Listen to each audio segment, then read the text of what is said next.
farafina sedan tolantan ɲɔgɔn kun bɛ b'a ta ko besabanana bɛ senna Côte d'Ivoire a 8e de finale ɲɔgɔndanw bɛ daminɛ sini sibiri janvier kalo tile 17 san 2024 na ni nɛgɛ tara 7 dana gosira buwakɛkaw fɛ Angola ale ni Namibie bɛ ɲɔgɔn sɔrɔ ni nɛgɛ ɲɛ 20 dana gosira Abidjan Stade Félix Houphouët-Boigny na Nigeria ale ni Cameroun bɛ ɲɔgɔn sɔrɔ farafina tilebiyanfan jamana 8 jamana 16 cɛma olu bɛ na o ni yɔrɔ ta 8e de finale ɲɔgɔndan ninnu na o bɛ cɛsiri de kofɔ Nuhum Keita kunnafonidila do Bamakɔ ale ka fɔ la.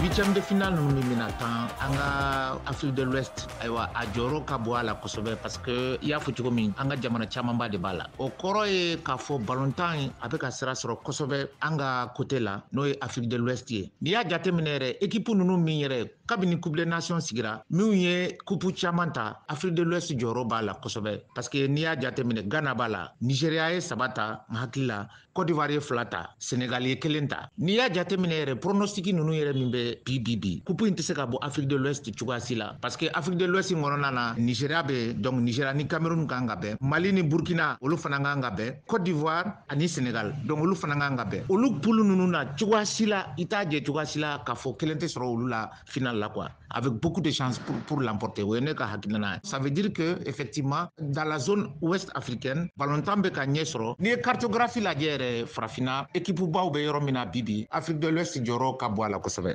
Chala ni 8e de finale ɲɔgɔndanw kuncɛra farafina tilebiyanfan jamana caman bɛna ye quart de finale ɲɔgɔndanw na ni ye poule ninnu lajɛ u bɛ min wele ko duel entre voisins c'est-à-dire Mali ni Burkina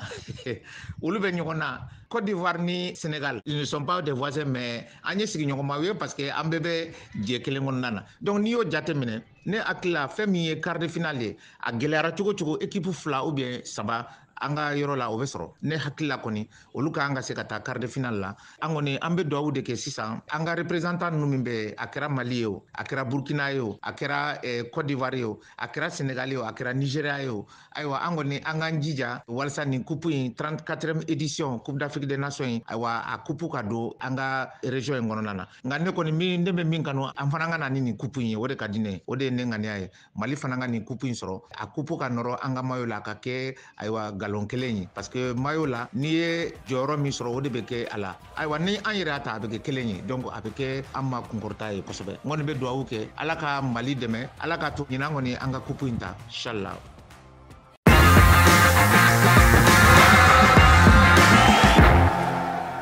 An bɛ segin ka kuma Côte d'Ivoire jatigi ka qualification kan ka taa 8e de finale la nisɔndiya ko don Côte d'Ivoire kaw bolo Aïchatou Kone VOA bara ɲɔgɔn radio so Albayan Abidjan o kunnafonidila don an ka lamɛn.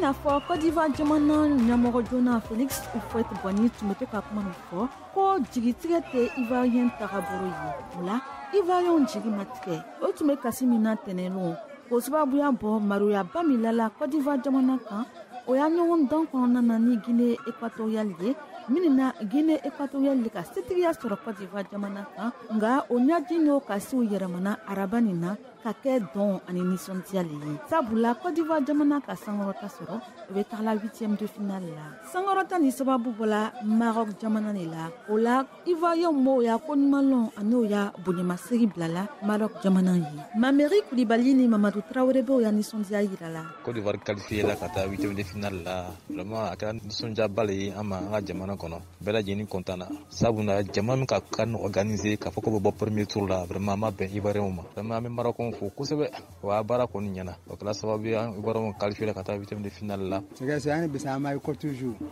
lundi kɔni en tout cas an ma kɔ yɛrɛ le dɔrɔn confiance dɔrɔn ka Sénégal gagne puis au quart de finale sani o sankɔrɔta cɛ ka taa 8e de finale la Ivoirien y'a donnantan jɛnkuru fi nka dan bila o y'a sugandibaga la n'o ye sélectionneur Jean-Louis Gasset ye sabula o fila ni ɲɔgɔn cɛ layiru min tun tala o layiru ma dafa en tout cas entraîneur yɛrɛ taga la en tout cas vraiment moi je suis content a diyara ne yɛrɛ entraîneur taga la ba ne yɛrɛ tun tɛ entraîneur yɛrɛ fɛ le voilà au moins en tout cas comme u ka entraîneur jeune dɔ de ta et puis en plus encore c'est un jeune d'Ivoirien